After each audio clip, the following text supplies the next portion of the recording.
the better you are setting yourself up for success and your kids up for success, and it just becomes easier to get into a rhythm when you're consistent. As a homeschooling mom of almost 4 years, which sounds so crazy to me, I feel like I've learned a few tips and tricks along the way to help make our homeschool journey both enjoyable and efficient. So today, my friends, I'm going to be sharing my top 10 homeschooling hacks with you. Hack number 1 is to make your environment conducive to learning by strategically placing enriching activities around the house. Activities that do not necessarily require hawk-like supervision from you, but also encourage independent learning and play from your kiddos. I like to leave books, puzzles, coloring activities, anything that I am good with my kids getting into without me having to stand directly over them and supervise.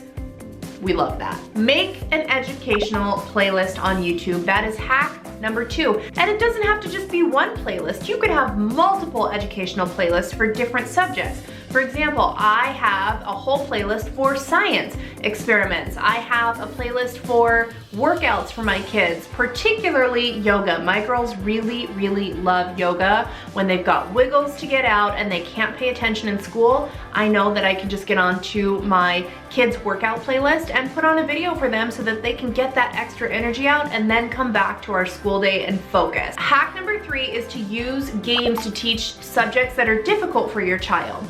Remember, learning should not feel like this dreadful chore that your child or children come to despise.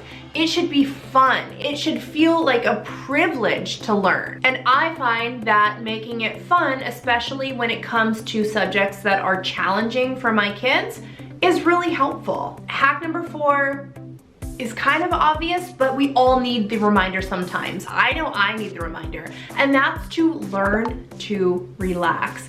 No single homeschool day is going to look the same, and that's kind of the beauty of homeschool. You are on no one else's schedule, no one else's time.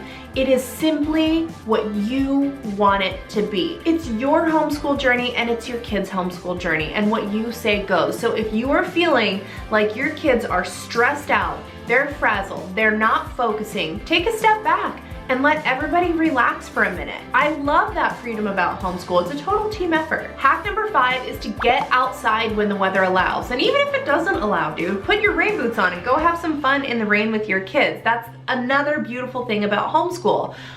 When the weather is really nice, I like to take a subject or two outside and teach in a different environment, just as a nice way to shake things up and get my kids excited to be outside while also learning. Hack number 6 is pretty easy, but it requires a little bit of effort, and that's to be consistent. The more consistent you are with your school days, the better you are setting yourself up for success and your kids up for success, and it just becomes easier to get into a rhythm when you're consistent. But I suppose that's true with anything in life, really. Hack number 7 is to teach your child or children to clean up the homeschool room or homeschool space at the end of each school day. And this is something that I am continually working on with my children.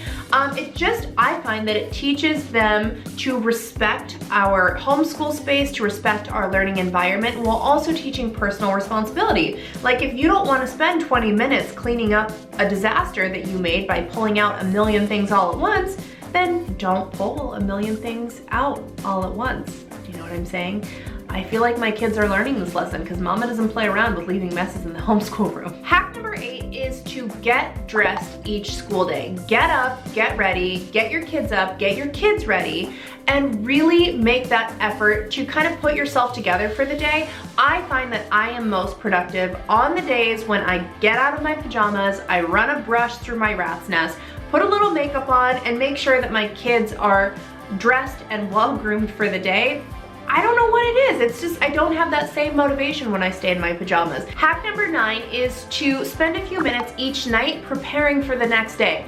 Now, for me personally, I use a flip and go curriculum, which means I don't have to do a whole lot of prep work, But I do like to make sure that our schoolroom is set up for the next day, supplies are laid out. I leave little encouraging notes if I feel like my kids are in need of, you know, a word of encouragement. I make sure that our schoolroom is good to go and set up for a really productive, successful day. And hack number 10 is for the little itty bitty kiddos in your life, and that is to ditch boxed curriculum for preschoolers. This is something I wish I would have done with my oldest daughter, but now I have a 3-year-old who's gonna be starting preschool with us in the fall, and I'm not gonna be using boxed curriculum for her because I strongly believe that learning at that age should be more play-based. And you know, education for small children should not feel daunting or overwhelming or like something that needs to be checked off, you know, on a list. It should be exciting, and they should be excited to engage in learning every day. So that is what I am focusing on in the upcoming school year for my 3-year-old, lots of play-based learning. That is all I've got for you today, my friends. Now go rock your homeschool year. You got this, mama.